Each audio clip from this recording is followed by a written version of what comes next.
Welcome, everyone. I'm Angelo Robles. We're doing something a little different today.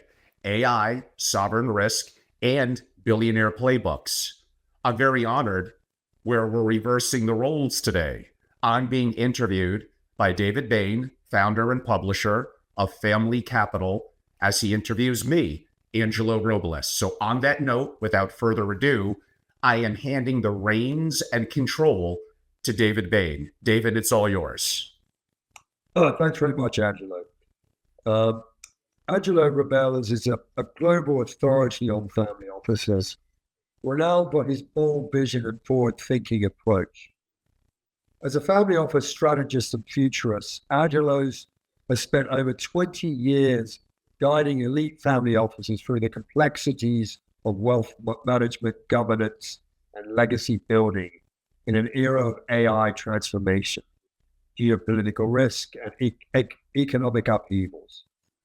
His work focuses on breaking outdated models and building future-forward family offices that are adaptive, resilient, and designed to thrive for generations. So let's just start with a little bit of the state of the family office industry, Angelo, if we could. You've been associated with the community for decades. How do you view the current state of the family office industry? Well, thank you, David. I'm in the hot seat and something I'm not as normally used to because I'm the one on my family office doing the interviews. But want to thank you. I've been a big advocate and fan of the incredible work that you, the team, Mike, and everyone does at the organization. So thank you. Yes, I guess you're saying in a very nice way that I may be a little bit old, but that's okay. Yes, I have been in the community a long time, and I've been very blessed and very, very fortunate. There are incredible people that both service in the community, as well as incredible families, and in my world, specifically single family offices. And I've been so fortunate to grow up, to learn, to make mistakes, and hopefully impart some level of guidance. So 2/3 of family offices, it's believed, have been created since the turn of the century 2000. And although I don't know if I quite believe this, I heard 2/3 of those really in the last 6 years since 2019. So there's a lot of new, quote unquote, family offices. And now the world is in turmoil. We have wars going on.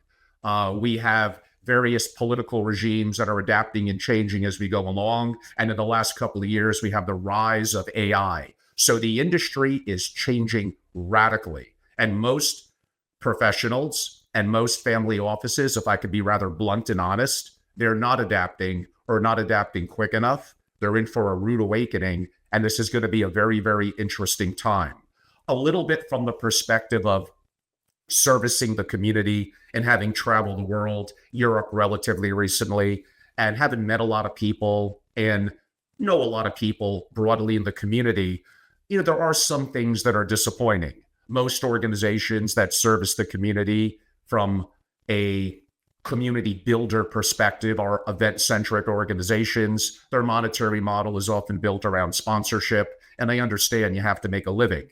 But nonetheless, I think the quality of content that is unique and cutting edge is lacking. It's very vanilla, very boring. To be honest with you, it's the same old things being talked about over and over, and a lot of the same people, honestly, being rolled out without them coming up with newer, original thoughts and adapting to the times. Yes, there are some things that are evergreen, and a new audience, I guess, has to hear that. But for the most part, honestly, I'm a little disappointed in most of what I see within the family office community. I think it could be so much more and so much better. And for the reasons that I described when I opened up in the question, I think a lot of us, or a lot of them, are going to be in for a rude awakening. It's not always what you don't see that destroys you. The things that I'm talking about are things that you see, and those are the ones that you see, but you fail to act on. Sure. Is the traditional family office model still relevant, or is it in need of reinvention? What's your view on that, Angelo? Yeah, it's definitely in need of reinvention. Most family offices are built for a world that is already gone. Let that sink in.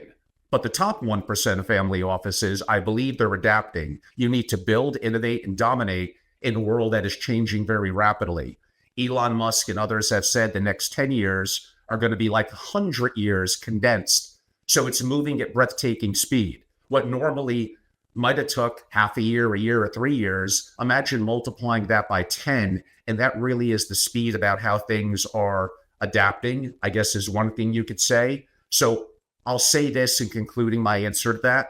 Family offices were originally designed for capital preservation, long-term growth, and multi-generational continuity in a relatively stable, it's the key word, relatively stable economic and political landscape. That world no longer exists. Great, Angelo. So where do you think family offices are failing? How are they failing to adapt? Give us some views on that.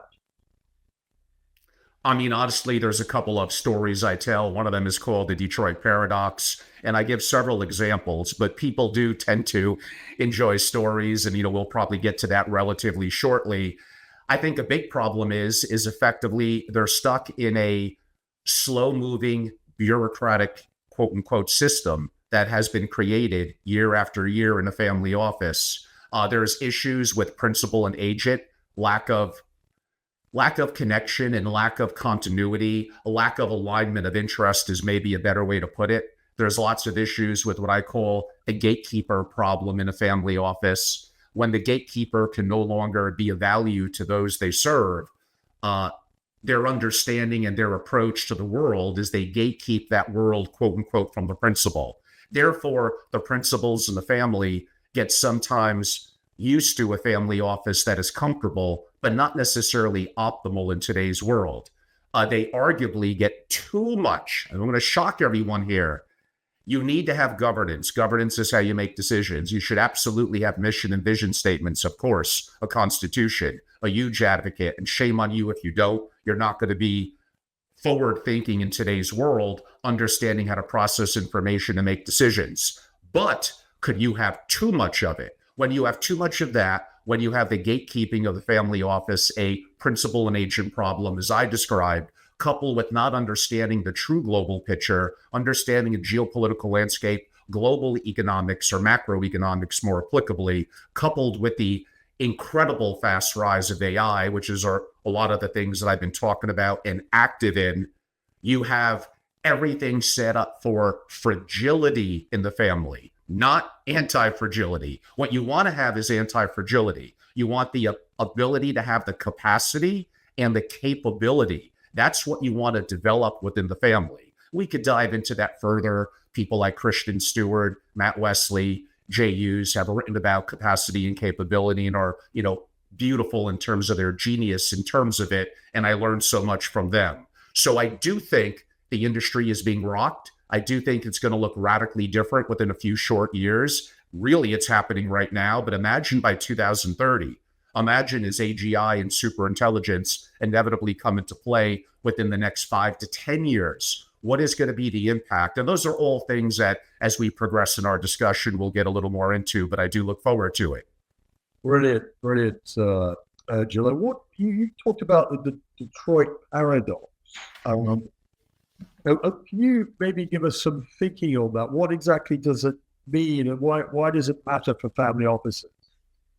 Yeah. I mean, I generally find that people, if I'm speaking at a program or getting invited to speak, as opposed to just giving statistics and all that, they kind of like things to come to life within a little bit of a story, of a quote unquote a paradox or something that I could weave in. So I think about it, what I thought of when I thought about what I call the Detroit paradox, which is a collective of all the things happening, especially in AI, and the impact that's going to have on the industry and on family offices. To me, and my focus has always been more and more on single family offices. So exactly what is it? Well, it implies the US auto industry was absolutely king and totally dominant. And then the 1960s come along, and the Japanese auto manufacturers are looking at the US is getting bloated, meeting the manufacturers of autos, the usual suspects that I could name. They're getting high on the hog, as we say. They're getting comfortable, like an old pair of shoes. They're building big cars. They're inefficient in their operations. And henceforth, Detroit, I know because I spoke to people, they saw the Japanese auto manufacturers, quote unquote, coming. They knew it was going to be an issue, but they were only concerned about their short term and about them. Right now, at the moment, maybe 6 months, a year from now, it'll be someone else's problem in 5 or 10 years. I won't be here. I'm cashed out. I got my pension. Henceforth, what happens? Moving forward a little bit to the early 70s and 74, the oil embargo, and henceforth, big cars, gas guzzlers, inefficiencies are no longer what's in vogue. And really, that impacted the U.S. auto industry kind of, I could potentially argue, to this day. Now, we could bring Tesla into the mix, and that changes some dynamics. So what's the big issue here? Detroit saw in the 1960s the Japanese auto manufacturers coming. By the 80s, the Japanese auto manufacturers crushed them. Detroit went from being the capital city, and in the 1950s, I believe, per capita, the wealthiest city in the United States, and a lot of people don't know that, to basically a city on the brink of bankruptcy and decay. And I believe family offices are now making that same mistake, as I would say. AI isn't just coming, it's here. When you see it, when it's so obvious, when the tsunami is at your doorstep, it likely is too late. You have a chance now, because it's not quite what it needs to be for family offices to dominate in wealth and a lot of the other things we'll inevitably get into. But we are getting closer and closer. It's already running for active in a fair number of hedge funds. It's optimizing market decisions. It's making organizations faster and better. So not just faster and more inefficient and not as good, faster and better than, honestly, human only. So I'm not saying in coordination, human only teams. So family offices, for the most part, are ignoring it, but they know it's like, oh, I know Angelo talks about it. I know it's out there, but like they just don't want to confront it.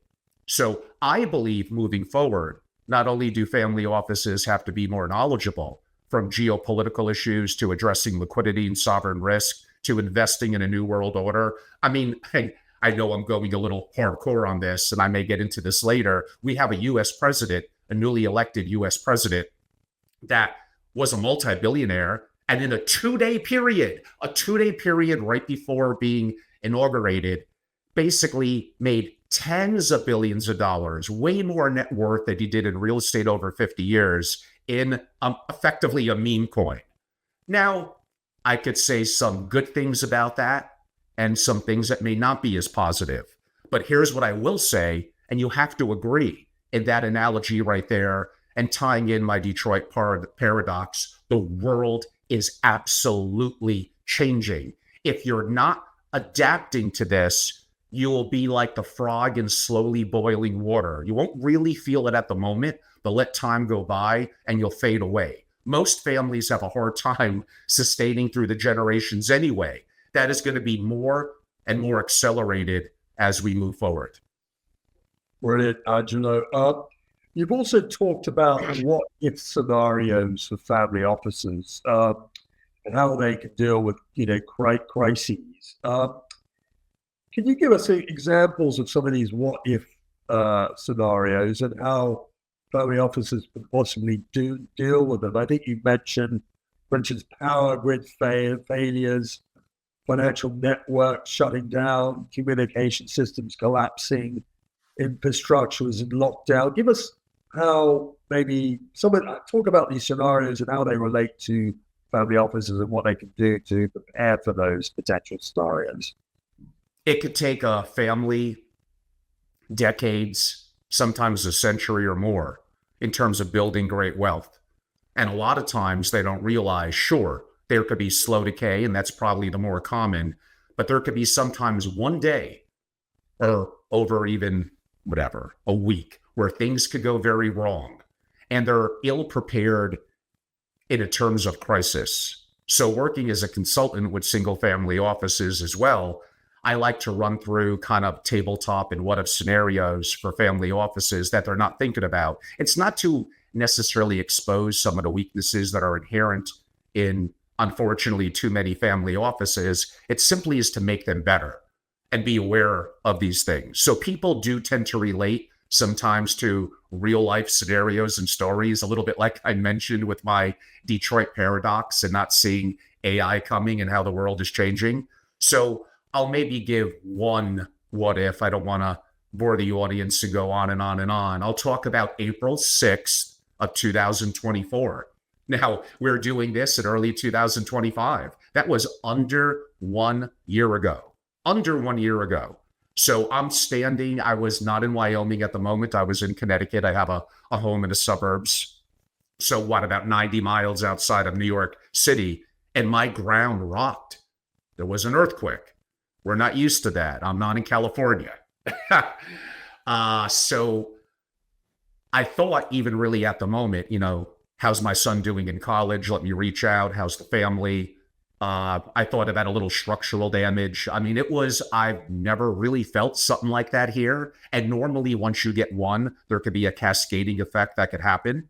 So, and then I learned a little bit about New York. So for 30 minutes, airline shut down, access via sea effectively shut down. I don't know if auto travel, they limited bridge access, but imagine it was worse than it was, and there was a cascading effect. What would happen? Being stuck in a big city like New York, or really any place, but just imagine, because it was in the greater New York area.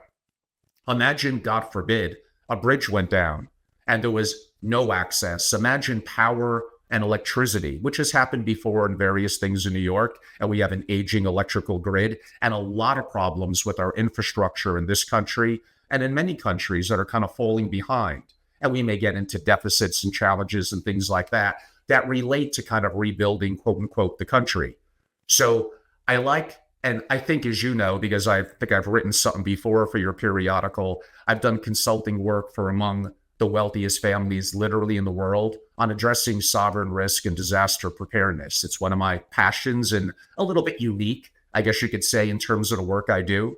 By the way, water, that drinkable water, because you could go without food commonly for weeks, arguably months, but you cannot go without water, the moisture of water, for more than probably 2.5 or 3 days. So always, what's your plan?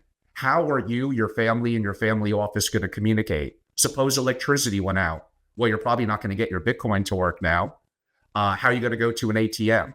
Now, we could talk about bank failures and things like that, but just suppose they're just closed. It's an emergency. There's no electricity. You have no access to cash. You have arguably limited access to water. There's powder kegs of challenges going on in big cities now. I think we all have to agree with that. How much would it take for that to really flip? Is it an hour, 6 hours, a day, or 2 days? How are you going to protect yourself? How are you going to communicate with family? How are you going to have an exit plan in and out? So families need to think about, if something were to happen, what's our systems? What's our standing operating procedures? Do we have a sat phone? How can we communicate if things were to go down? Is there a game plan that we're following, effectively what I call a crisis response? Who's making decisions and what's the chain of command? I mentioned systems, processes, standard operating procedures, access to water, supply chains, safety of the family. How are you going to relocate? What are the options? Do you have a place outside of New York City, the example that I gave, that is maybe 2 or 3 hours removed? How are you going to secure it? How are you going to access it? So these are all important subjects. And families know that we're in very scary times right now. There's multiple wars going on. The world has never been more dangerous when you factor in the power of nuclear and a lot of things that are happening out there. Sure, some of you may go back hundreds of years, but the world per se, at the blink of an eye, wasn't at risk.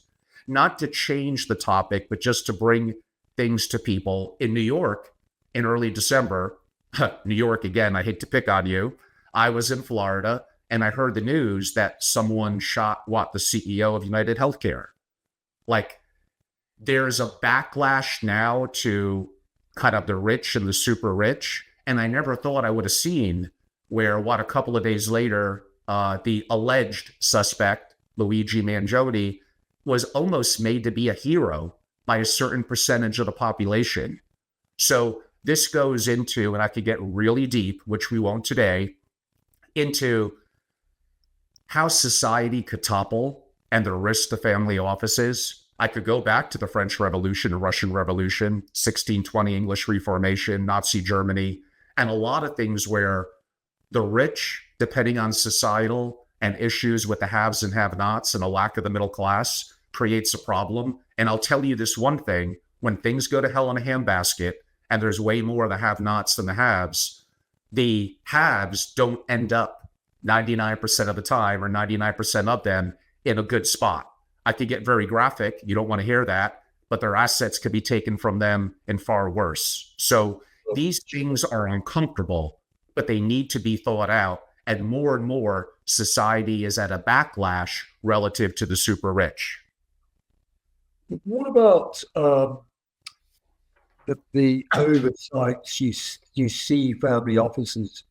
The biggest oversights you see family offices in terms of disaster planning. I mean, what can they do sort of immediately to improve maybe some of those oversights when it comes to disaster planning? Well, they have no disaster plan. You're making the assumption that they have a plan and that they maybe did a test run of it. The vast majority, probably 97, 98% have not. And again, it goes back to some of the things I said, and it goes back a little bit to family and being anti-fragile, capacity and capability of the family, and the value that they're bringing to society. I could get into an onshore and offshore plan, areas around setting up proper trust and structures, a family foundation, the value of influence, and of giving back and doing good relative from a societal perspective. But some of the things I spoke about when I gave my scenario that imagine if April 6th of 2024 was worse than it was, we're fortunate. And that's something that, by the way, whether you're worth 100 billion or nothing, you have no control over that. That's a natural disaster. I could talk about solar flares and other bad things, Yellowstone Park blowing up and things that could go wrong. At the end of the day, there may be limitations in terms of what you could do. I did state earlier the value of water. I did state earlier, that would go back to Maslow's hierarchy, I guess you could say as well, with shelter, food, and water, if you want to be a little more specific. But water probably is, of course, the most immediate. Areas pertaining to what kind of maneuverability are you going to have? And yes, you are going to be more vulnerable. I just can't put it any other way. You are going to be more vulnerable in a city. That's just a reality of how it is. So I would look at decision paralysis, over-reliance on governments and institutions to kind of save you. No real-world testing. You should do the tabletop type exercises that I noted. I could make the argument, we're going to get more into AI shortly, but although it can't, I guess, capabilities we'll have predicting such natural, quote unquote, disasters, it could help in predictive, quote unquote, risk modeling. Now, liquidity risk, I think, is very, very important. We may get to a variation of that shortly. And I would remind the audience, the money you have in a custodial account, in a bank account, one, it may be as good as the electricity, and the openness of banks and institutions, it also is a single point of failure. Suppose you're deemed to be a combatant of the state. Oh, that never happens in a Western society. Well, yeah, it does. Look at the truck drivers in Canada.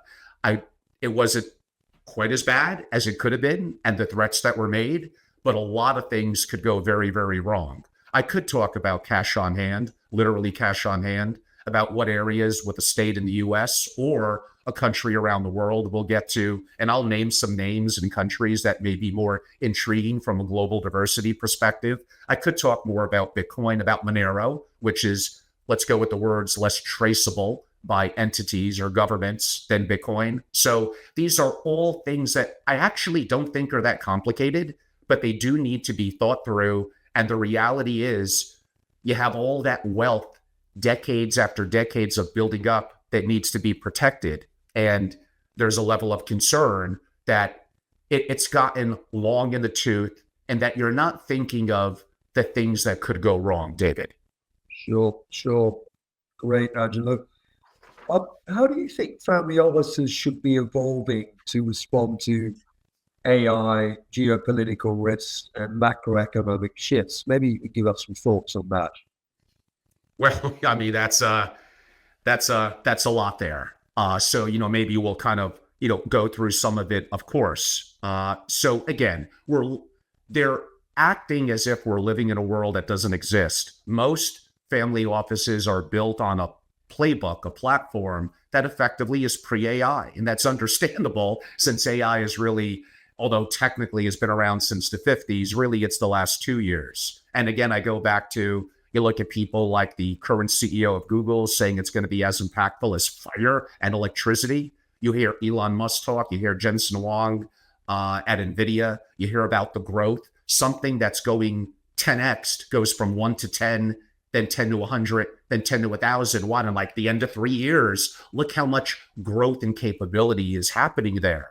So this is happening so quick to often family offices that are too bureaucratic and too slow, and honestly, just may not have the internal talent and resources, to some degree mindset. I think part of it could be taught, but I don't know if they want to learn.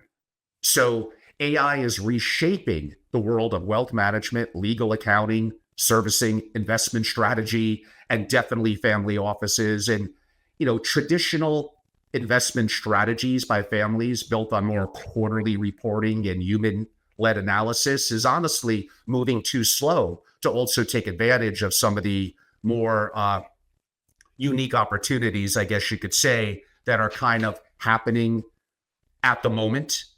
So if I had to go maybe a little bit deeper into some of those subjects, we're entering into a new economic era from more of the macro perspective that I noted: interest rates, deglobalization, hard asset allocations. I mean, these are all things that family offices are going through. The tech-driven liquidity boom of the past 20 years for families and family offices, it needs to be, I would say, maybe the word is more adaptive in a new world. The traditional 60-40 portfolio is, a Wall Street, in my opinion, fabrication. And families need to think about a lot of different things, including AI integration, geopolitical resilience, as you noted, and investment strategy shift. Here's one note that I'll make when it comes to AI.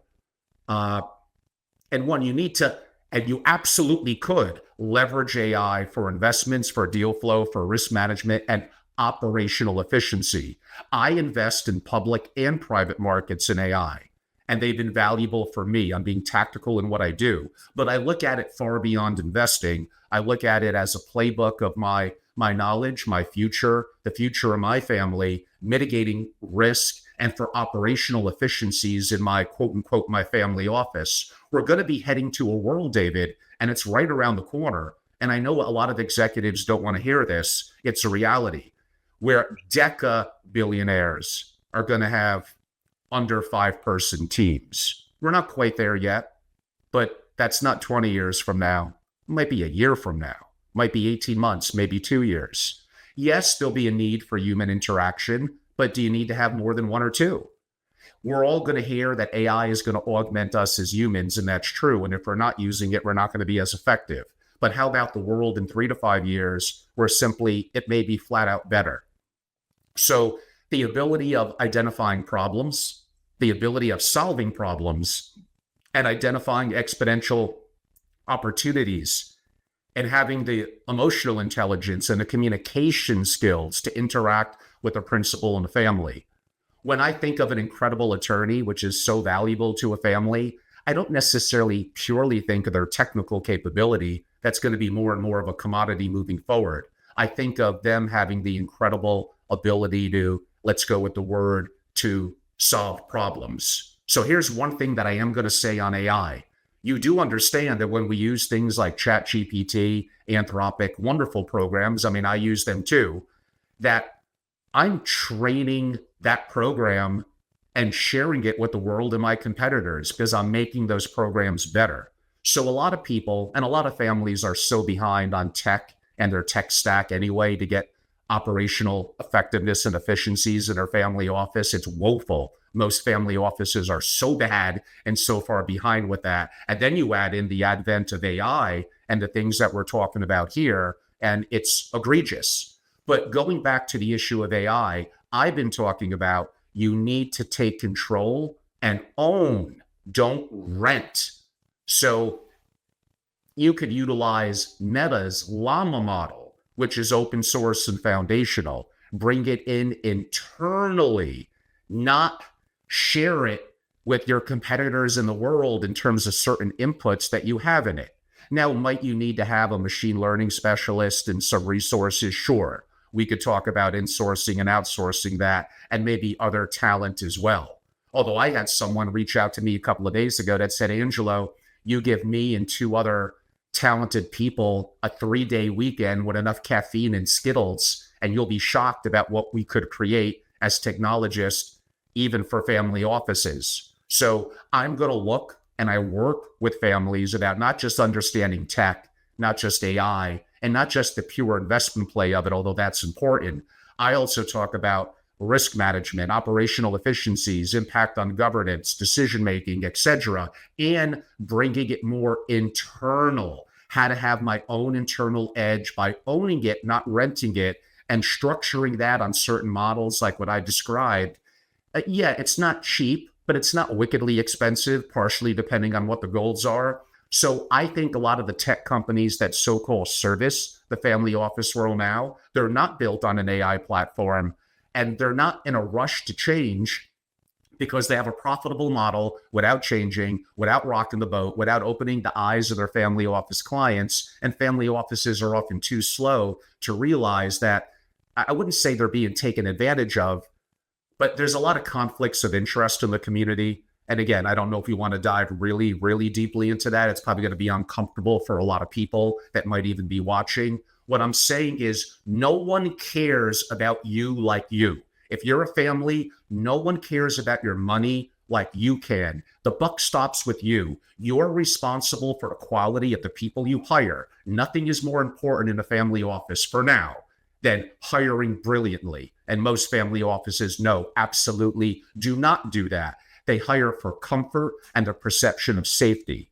The world is going to flip them upside down in the next couple of years. Things are changing rapidly. Families need to be responsible. The accountability stops with them. They have to have a family office that could move forward in a new era that understands risks that are happening around the world. They need to take control of AI, utilize it, and build it more internally in the family, David. Sure. It's interesting, Angelo. How are sort of AI-driven family offices outpacing the traditional ones? Well, there's certainly, unfortunately, not a lot of them. I can't say that I know all of them. And sometimes families that are doing incredible, they're a little bit reluctant in terms of wanting to share that. So, kind of are family offices asleep at the wheel? Or are they not optimizing perhaps the way that they could, quote unquote, their family office? And will AI powered family offices outperform, depending on how you consider and how you quantify, quote unquote, performance? And those are all other important things in a family office as well. So there's a variety of different factors. Also, we didn't even bring up from an AI perspective, how about deep fakes? How about all these things where your team, and others, it's already tricking some big banks and others. So it's not just you as a family office. If you have greater acknowledgement and utilization of AI and bring certain things internal, you'll be better on cyber risk than others that don't. And that would be deep fakes, that would be frauds, that would be cyber attacks. So family offices may need, I could argue, a dedicated AI security and digital risk management strategies, and necessarily say teams. So they're going to be more efficient, David. And when I talk to families, and again, these are uncomfortable conversations with some of the audience here, they want to be better, they want to be faster. And to think that speed doesn't matter, it's just foolish. better, faster, and they would use the word more efficient. I'm going to use the word leaner. And let's be blunt. What does that word leaner mean? It means I could do more with less. So currently, if I have 20 employees and I could potentially have 7, do I have less problems with managing people, with inter-office challenges on a variety of subjects, some that were a PG show, so we can't talk about, that happen in quote unquote offices? And humans are frail. We make mistakes. We don't last forever. So the opportunity of combining the right talent with technologies and AI is just simply going to be a leaner, faster, and better family office moving forward. Am I a pinch early? Maybe. But by a pinch early, I'm not meaning 5 or 10 years. I'm meaning 6 months, a year, 18 months. Like I said about the tsunami earlier, like I said about the Detroit paradox, you don't want to wait until it's at your doorstep. You want to address it now, because then it may be too late. Right. Can we move on to sort of investing and asset allocation, Angelo? You are an early investor in Bitcoin and crypto. What major themes are you allocating towards now? Yes, I was early in Bitcoin. Many in the family office would remember, even on my platform at Family Office on YouTube, I probably overdid it and spent too much time broadly on crypto and Web3. And yes, I might have got fortunate on Bitcoin, Solana, and some others, but there were definitely others where I bombed at. I'm imperfect. So what makes me maybe a little bit unique for people, given some exits and some significant investments that I've had, is I am an allocator. I technically have a family office structure in Wyoming, and theoretically, I guess you could say a holding company too. Now, I wouldn't necessarily consider myself anywhere near a true quote unquote single family office, and that could be another discussion for a different time. In today's world, with selective outsourcing and AI, and getting some of the tax benefits of structuring for a family office, what really is, quote unquote, the proper size? That could be very debatable. I've said in the past 700 million plus, but I'm not so sure that it may not be simply deca of millions. But a little bit more on to your kind of specific question. And I guess I'm looking better since 2022 on the Bitcoin and some other plays. So I'm still active broadly in crypto and Web3. Bitcoin is my lead. I have Solana, and I'm intrigued by XRP. Those would probably be my big 3. It's a little boring. If you were to ask me that 4 to 5 years ago, it would have been way more enticing. I'm extremely active I kind of like to be liquid, because I don't know if I'm putting money with a manager, and I've been an LP before. I mean, I love supporting entrepreneurs in VC. I love the promise of VC. I love to go to Silicon Valley, Boston, Austin, other areas where there's tremendous entrepreneurial spirit and the value of VC. But the math isn't showing so well now. Where are the IPOs happening? Where's the liquidity? What value am I getting investing in VC other than supporting an ecosystem, which is valuable? And I look at the math of I'm getting what I call liquid VC-like returns in public markets. So AI, robotics. Robotics is going to be so big. Like, you're all kind of missing out on this. Drones. Now, Jensen kind of killed a little bit of the hope in quantum computing, but I'm not so sure he's not doing a misdirect on that. So I'm still active in some areas there. And by the way, I enjoy also boring direct ownership of businesses. Among the common traits that I see when I travel the world with dynastic families is they do own and control, quote unquote, private companies. Not necessarily ones they started, they may buy into, and they simply make them better. They have complete control, which is the whole advantage of a single family office: control, privacy, and customization. Nothing, everything else pales in comparison to a correct, the right single family office. Sorry, banks. Sorry, MFOs. You're good at heart, I'm sure, and maybe for most people doing a good job. You will never compare to a single family office, because no one cares about that money like that family does. The challenge is, are they doing it right? And that's a different subject. So I'm probably overly allocated because I'm an aggressive investor. I'm okay with volatility. So I'm still active in some of the cryptos that I noted. I'm active in various public, but I also have some private holdings in AI and robotics. Some of them I got more directly, some of them through funds I'm active in, some of them through an SPV. But honestly, my liquid portfolio and staying liquid, including in the Mag 7, including in some plays on data centers and the infrastructure behind data centers. I'm not as active in real estate, although I am looking at ranch land. So ranch land and proper cattle management are things that I'm interested in and looking at. I'm a little concerned about being overly diversified. I am an advocate of how many best ideas could you have? I don't have 50 best ideas. I have, well, technically one, right? But I might have 3 to 5, and I want to have diversity. I don't want to take on company risks. Suppose something goes wrong with an Enron-like accounting issue that I wasn't familiar with. Suppose China invades Taiwan. So there's challenges and problems. There's certain risk that I'm willing to take. Oh, and by the way, I still enjoy gold. I want to own physical gold as well. And part of it I want to keep out of the banking system in varying countries. What I will also say, going back to VC and PE, there's some incredibly talented people in the industry. And I think 5% of you as GPs are awesome.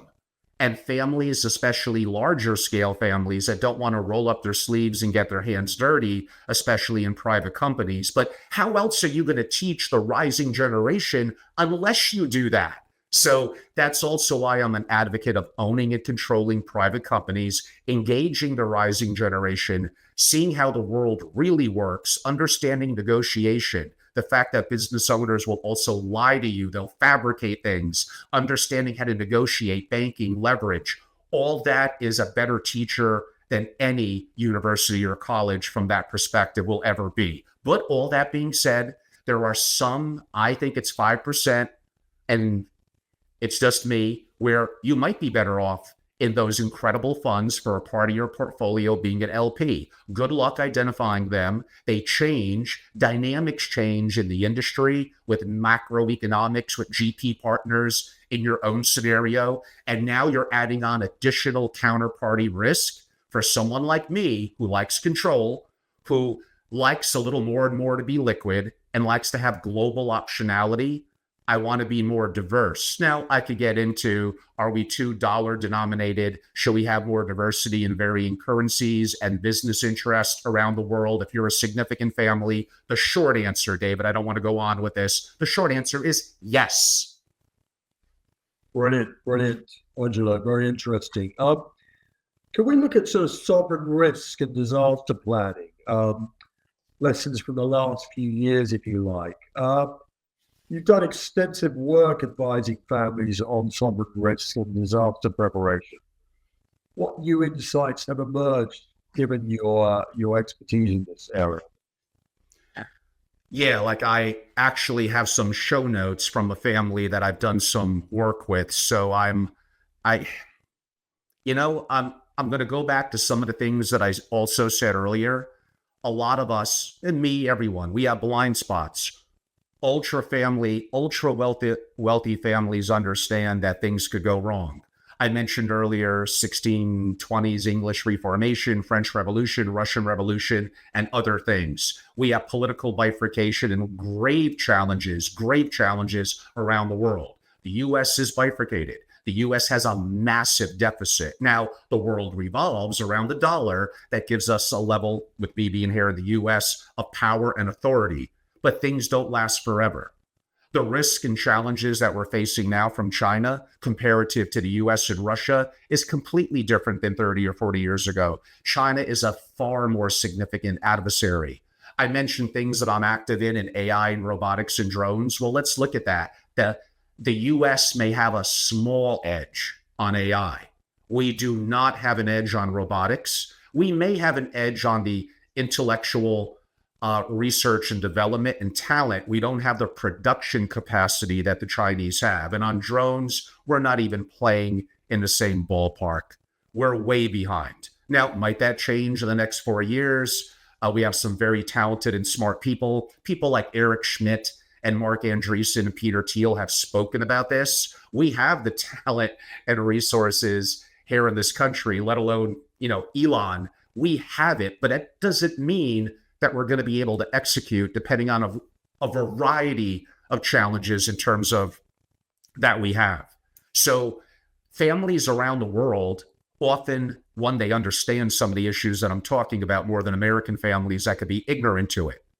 Also, in practically every other country, you could get greater tax arbitrage, understanding where to set up structures, trust, and business, varying different from where you classify as residency and having tax arbitrage. In the US, our system, the IRS, that follows us everywhere. So anyone that is a US citizen or a green card holder, the onerous IRS is going to follow you anywhere around the world. So we don't have, in planning for sovereign risk, we don't get the tax arbitrage, but we still get the value, in my perspective, in terms of planning for that. So where do I look at as being interesting locations? And here's a key point that I will say. This can change. It changes with political regimes, with tax policy that they enact, with public sentiment in the country. So if I was international, I would still look at having some interest in the US. Areas like South Dakota, Wyoming, we don't report to the common reporting standard. So we actually are kind of quasi a safe haven or even a tax haven for those from around the world. Now, again, be careful about citizenship and green card unless that's what you want, because then everything is going to be taxed here within our US system. I'm still a huge advocate, and people call me old-fashioned, of Switzerland. So perhaps you get an EU passport, Malta, or in my case, being half Italian and my citizenship or my cultural heritage, perhaps in Italy, I get beautiful culture, great food, an amazing country, a little bureaucratic. Things are changing, but I'm also close to quote unquote Switzerland.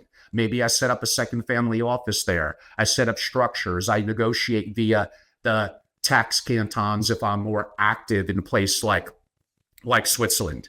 I know a lot of people, not great for taxes, but if you want to be isolated, New Zealand, Iceland could be areas that get you away from all the challenges happening around the world. I mentioned Italy before. And yes, I would be intrigued by the United Arab Emirates. My challenge with it being a kingdom, basically at the whim of the king or the heir that takes over, if he or she were to pass or he were to pass away, I don't know if I would have all my eggs in that basket.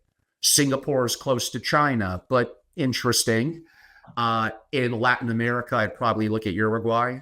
And again, in your backyard in Europe, for certain structures of trust and taxes, you can't go wrong with Luxembourg. And sure, areas like Finland and parts of Scandinavia, very stable, good banking, lower on crime, except for aspects of Sweden. But I may not like the tax structure there. Do I do a digital nomad visa? Do I do a residency without tying into citizenship and taxes? Actually, I would, if I was a US citizen, shocking to some, me saying this, I would especially now look at Canada. Remote Western, quote unquote, Canada could also be areas that I would show some interest in. I would be careful about having my dollars denominated or dollars or capital or currency only in one country. Even though the dollar in the US is awesome, doesn't mean it's going to be that way forever. I would look at the Norwegian krona, the Swiss franc, the Singapore dollar. I would look to own business and interest that would be offshore and would diversify my interest. I would own gold. I would own physical gold. Yes, I would keep some in the wonderful Swiss mountains as well. I would definitely own art. I could do a whole thing on art, but I don't want to, that's probably not going to be the core focus in terms of what we're doing today. I would absolutely have cash on hand. I would have Bitcoin, and not your keys, not your Bitcoin. No, owning it through an ETF does not give you sovereign protection. It all comes back to a single point of failure at a bank, at a custodian, at whatever, a platform for crypto. The single point of failure means, is it really mine in a time of crisis? Or depending on variety of liquidity, banks also go under. You could also be frozen by governments, as we saw happen and has happened around the world. So you need to have optionality. You need an onshore and an offshore plan. You need structures within trust and LLCs or other corporation entities intertwined with foundations. Now, that could be a 3-hour discussion on estate planning and global sovereignty from that perspective. I mentioned some countries like Luxembourg and others that are awesome from that perspective. And again, partially depending on U.S. citizen or not. And if a U.S. citizen, what state are you electing to be in? And how do you have freedom of movement and communication if something were to go wrong? But I do go back to what you deem to be liquidity. Oh, I got $1 billion in the bank. Well, if certain things were to happen, do you ever have access to that?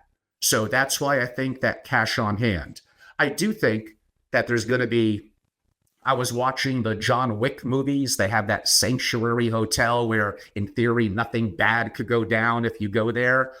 You know, I don't mean to make it a dystopian world, but are we going to have a community of future kind of quasi, what I would call from that perspective, like sanctuary cities? I don't know, is Abu Dhabi going to be the place to go? Is it going to be Helsinki? Is it going to be, you name it, Austin? I don't know, but I do know things are changing rapidly. I need to be aware that I don't want to lose what I built or access and my liquidity, and really what is the true definition of liquidity.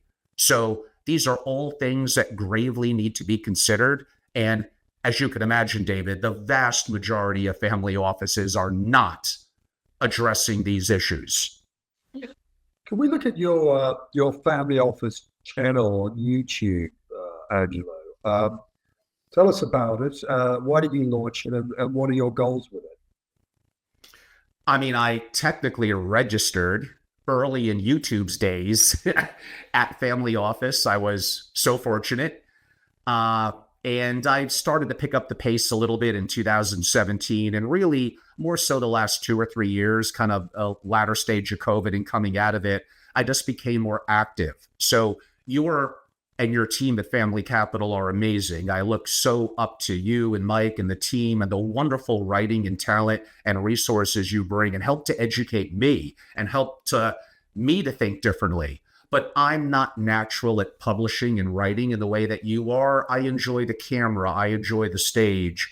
I enjoy the imperfections of natural talk and conversation. So for me, it was simply a better platform. I looked at what's out there and even as I'm evolving what I do and what others, quote unquote, are doing in the family office world.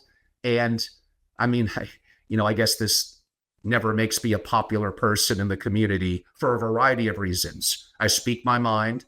I tell it like how I think it is. And I absolutely admit when I'm wrong, which is a fair amount. But this goes back to my issue of, I think the industry is very bland, very vanilla, never rocks the boat, never looks to challenge ideas. Yet you have to, I'm going to put it this way. It's rare to find people who are willing to change their minds on topics that effectively they refuse to investigate. There are still families that are ignorant relative to Bitcoin, relative to AI, relative to things that are changing. They get caught in their ego and past successes, and henceforth it makes it hard for them to admit when they're wrong, and when you cut your losses and you move forward, that is the right thing to do. So I enjoy having these open and honest conversations on something like at Family Office, or my alternative at Family Office TV on YouTube, on what I do on X or LinkedIn. So it is important to reach an audience, to be active on social media, to help educate broadly from a public perspective, and be of value to those in the community. Now, do I have a lot of followers? No. I mean, maybe by family office standards, but I'm as far away as you could get from being an influencer, and really have no desire for that.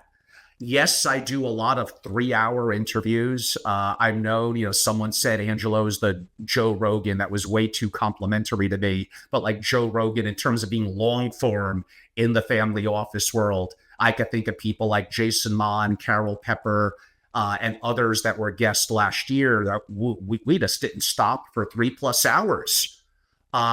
In terms of what put me on the map a little bit, I think it was 3 years ago, I interviewed Michael Saylor and I asked him some very biting questions that he didn't like.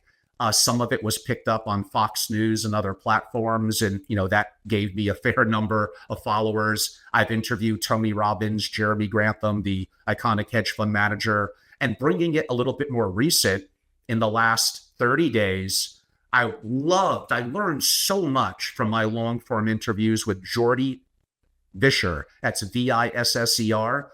The man is brilliant, retired hedge fund manager, and now he's active in the world of Bitcoin and AI and technology. And honestly, he's probably more articulate in clarifying his message, at least from an investing perspective, maybe not as much in the family office world. That's going to be more my wheelhouse. And I took notes.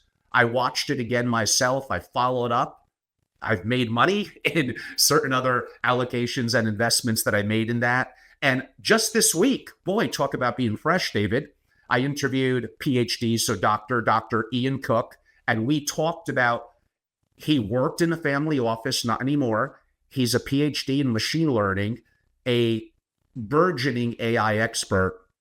And we spoke about how family offices need to not just integrate AI into what they're doing for all the reasons that I noted earlier, but like I said, own it, don't rent it, take control of that process. So I enjoy learning myself on the platform, and hopefully some others are able to walk away with one or two good ideas a year and get value from it.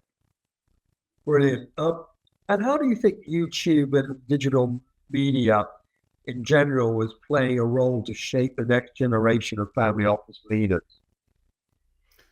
Well, the key word there is next generation or rising generation. So that goes back to the question of how do younger people, we may define that differently. Is that under 30, under 25, Generation Z? Is that teenagers? It could be all the above.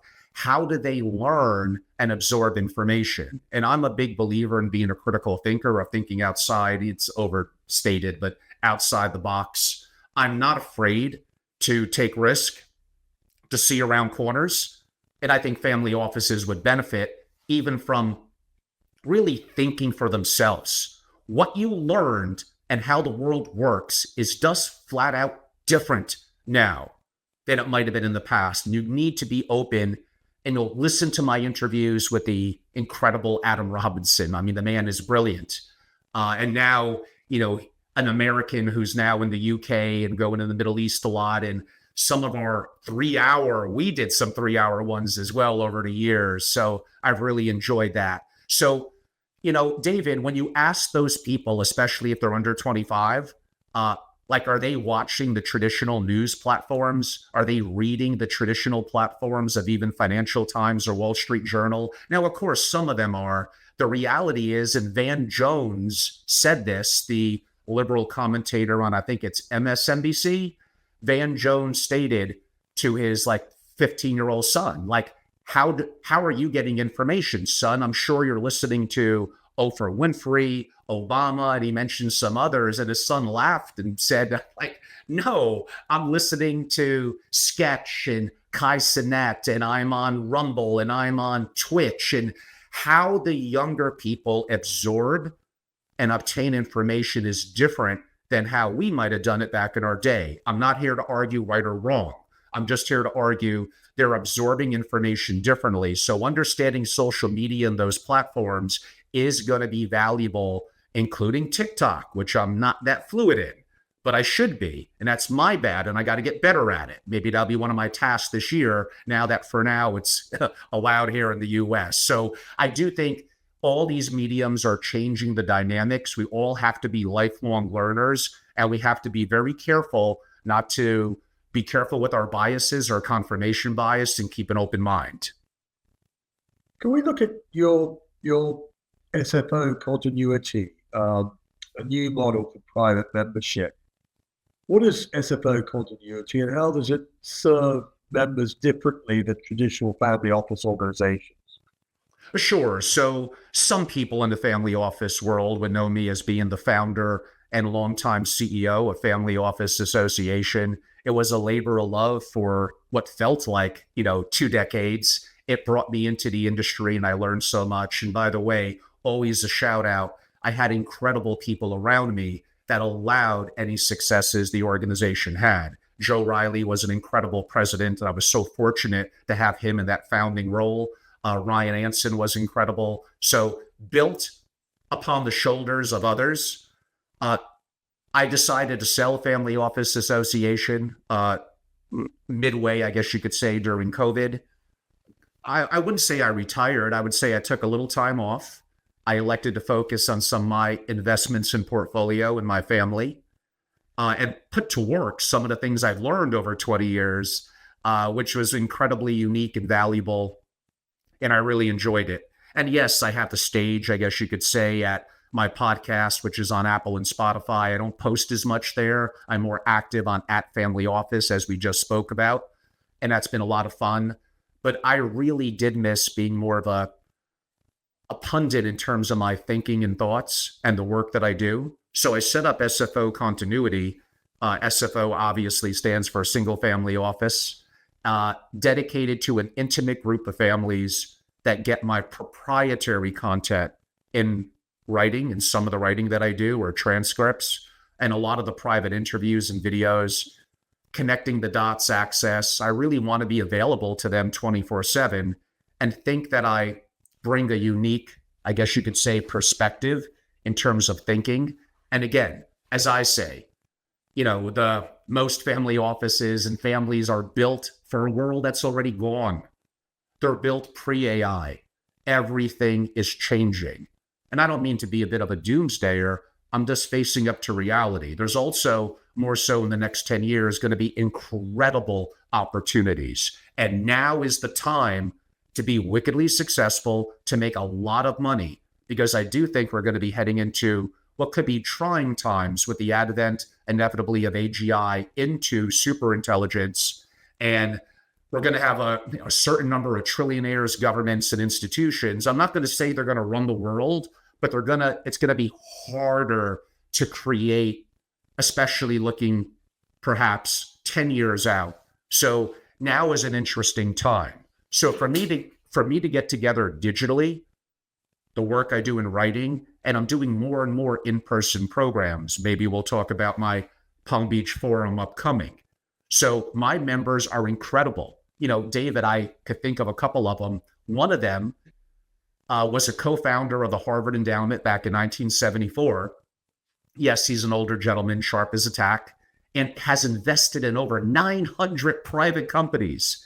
And others, an amazing tech entrepreneur that had 3 incredible exits. Another was a founding father of kind of the fund of funds and hedge fund community.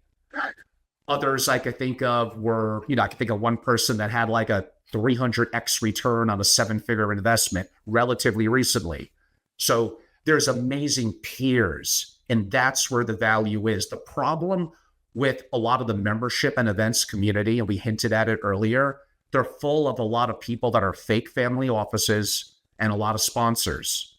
I want to have an intimate group of families as peers, including myself as an allocator and investor, and talk about important subjects that are going to be in my wheelhouse of strength, and also what I talk about on @Family Office: geopolitics, economics, and investing, and bringing that always in to the world of wealth and single family offices, and then tying it into the new nuances and how things are changing relative to AI. So for me, it's been a labor of love. I don't want it to have the bureaucracy that I built up and the mistakes I made at Family Office Association. I'm imperfect. I make mistakes every day, but I love what I do. If I would tell younger people maybe anything, I'm obsessed.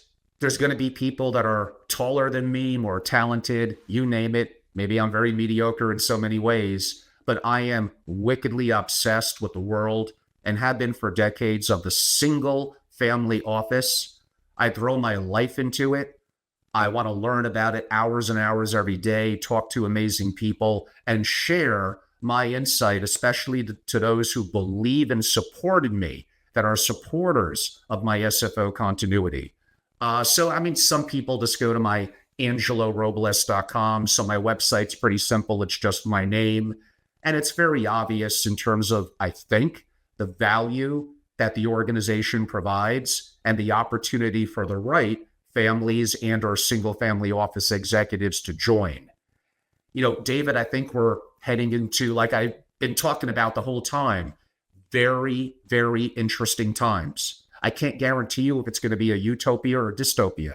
I could make the argument that with the rise of AGI and superintelligence, that a lot of things like fusion energy is solved, energy becomes free. That changes the dynamic of everything, the world and wars, to the cost of living. It's going to be up to us as humans. And we can't all put it on the burden of upcoming trillionaires and governments. We, the people, have to make a decision to make a positive impact. You need to have an incredible mindset. I want to succeed. I think Eric Thomas, who's a consultant to athletes, I believe, said this. You want to succeed as badly as you want to breathe, because it's going to get very hard. It's hard out there. And that opportunity and that passion, I hope I bring to SFO continuity, my work with families, and more the rising generations that get the things I'm talking about on AI, on blockchain, on Bitcoin, on the risk around the world and new information and how they're learning. So to me, it's a very, very exciting time. Can we just talk about the Beach forum, the single family offices, Angelo? That's going to be held in the spring of 2025 this year. What sets it apart? Sure. So for my members at SFO Continuity, over the last year or so, I've done probably 20 intimate programs in person. I've done so many digital, I can't even count, and writing. But I breakfast, lunches, soirees, gatherings, peer-to-peer. But I do miss the larger stage. So I look forward this year to hopefully this one, but maybe more, maybe Dallas, LA, maybe London, maybe Switzerland, maybe United Arab Emirates, who knows? A little bit of something of a little bit more scale, taking me back to the days when I was on stage or interviewed or introduced incredible people like Ray Dalio and Tony Robbins and Sam Zell and Peter Thiel. And I've been so fortunate at my programs over the years to, again, build upon the shoulders of giants and to learn from them. It's been a great honor. So I'm very much looking forward. I know it's a little off the grid of my website at angelorobles.com right now. That may change as we get a little closer. But for first and foremost, my members of SFO Continuity, they get early access, preferred access, and other opportunities during that whole week that others don't get. So I look to make it a week-long extravaganza, beginning the week of March 23rd. It's a Monday. I'm going to be there for the full 7 days. And I look to get together with amazing families and thought leaders and have incredible discussions, David, about the things that we're talking about right now, about investing, about geopolitical issues, about sovereign risk, about liquidity, about AI. Not just myself, but bringing in, I mentioned Jordy Fisher before, incredible people and speakers that you get to interact with, not just while they speak and walk off stage, but smoking a cigar in the evening, a drink and cocktails, dinners over multiple days. So we're hosting it in Palm Beach. Most of it's going to be at the beautiful Colony Hotel, but we're going to have breakouts and lunches and dinners and all over the Brazilian court, the breakers and all that. Probably a little yacht trip that we're going to do and have a discussion on. So for me, being an active allocator and investor, some of the program that we built up and some of the work that we're doing, and imagine going around the room, David. So we're going to have less and less traditional presenters. This is going around the room, the peers. Joe, you run the family office for XYZ and you're a wealth creator and you're an inheritor. What are the last 3 investments that you made? Why and how much did you put in? Jim, what's the biggest mistake you made in being an entrepreneur? Joe, what would you tell your younger self as an inheritor relative that you wish you knew 10 or 20 years ago? Imagine going back in time and having 5 minutes with your college self. What would you tell yourself? We get very deep, very personal. And because we don't have a lot of sponsors and don't want a lot. Just very, very few we're allowed to do programming that is peer-to-peer, that is real, that is, foundational and really emotional sometimes too, in terms of some of the things we talk about. So I've been active in Palm Beach for a number of years. Yeah, it's getting more attention now because it's kind of the White House destination, kind of ancillary, although maybe a little more than that. So it is an interesting time. There's so much going on around the world that getting incredible families that may have a level of influence together, and not just for a day or two, but for longer and longer, is important. So those that may be a family or a single family office could reach out to me, at Angelo@angelorobles.com and learn more. And perhaps those that are unique thought leaders, there may be a little bit more capacity in terms of things that we could do to accommodate. But don't get me wrong. My focus is on single family offices, the family and the SFO, but I always want to meet incredible people. And yes, there are some that are out there as attorneys, accounting, GPs, governance experts, technology experts. I want to learn, teach me, educate me.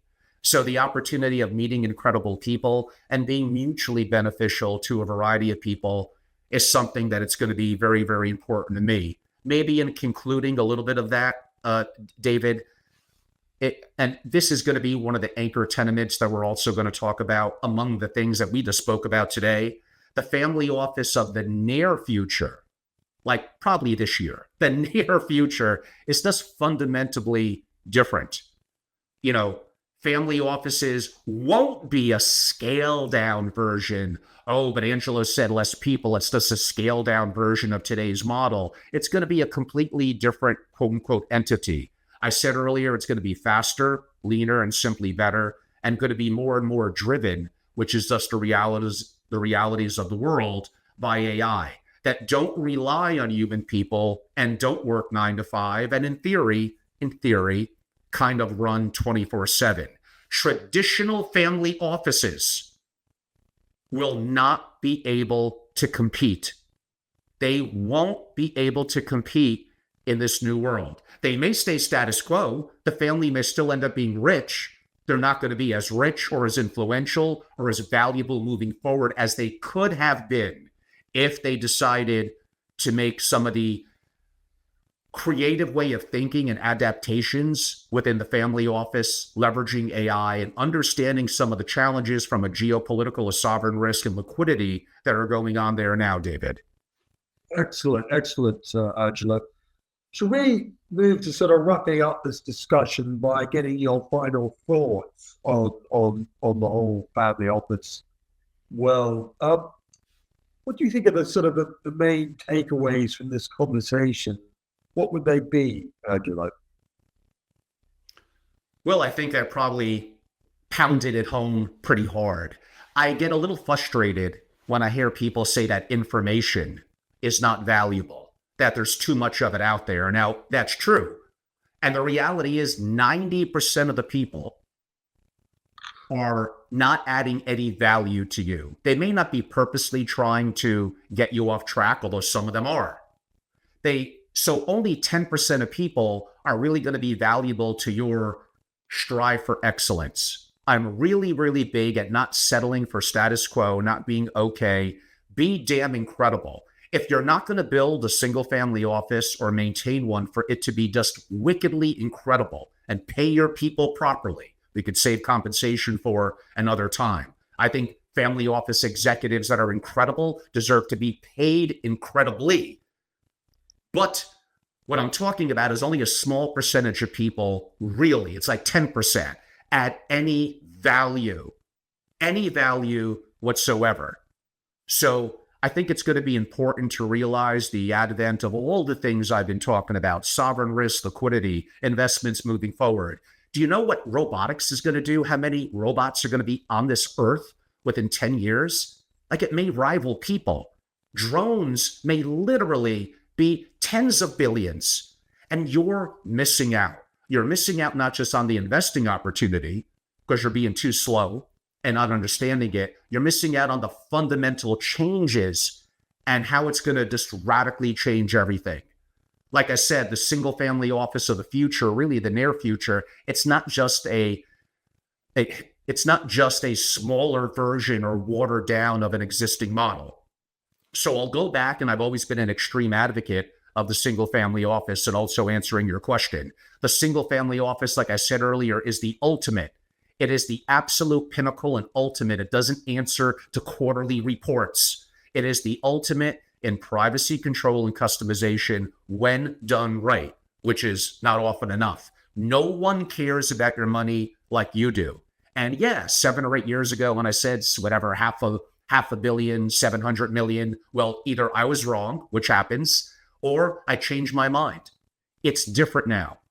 So I do think, although I'm not always a big fan of the verbiage of a virtual family office, and there are certain times I feel where virtual and being remote is baloney and don't buy into it, but there are realities of the advent of technologies and AI and the things that I've been talking about today, where maybe even at that level, and some of the tax benefits you would get here in the US of structuring properly a family office could make sense for effectively a much smaller, quote unquote, family. So there's never been a better time to have a single family office. For those of you that service the community, to provide value to that family and the single family office. I'm just frustrated that I want family offices to be held to the highest standard, to be just incredible. And I feel that too many of them, again, settle for comfort. And this world is changing, and I'm waking them up and hopefully giving them value and resources through my membership, through the consulting work that I do with families. And it's really motivating me to have traveled the world much in the last year, Mexico, multiple LATAM, US, Canada, Europe. There's some incredible people out there. It's so invigorating and exciting to meet these incredible entrepreneurs, families, rising generations, and even people that service the community, to learn from them, to share some of my knowledge and collaborate together. So there has never been a better time to be in this community, and I'm really enjoying it, David. Brilliant, Angelo. Well, look, there's some really fascinating insights into the family office world, some of the issues, well, a lot of the issues they face, and I think I've been certainly well informed in that respect. Well, thank you so much, Angelo, for all your insights. It's been great. David, as I mentioned, certainly Family Capital is a wonderful organization. Thank you for your great work in the community and all that I learned from it. Again, I'm standing on top of the shoulders of giants in the community. It's been a great honor and a pleasure. There's incredible people out there. Take the effort to learn, but at the end of the day, always think for yourself. David, thank you so much. Thank you, Angelo. Brilliant.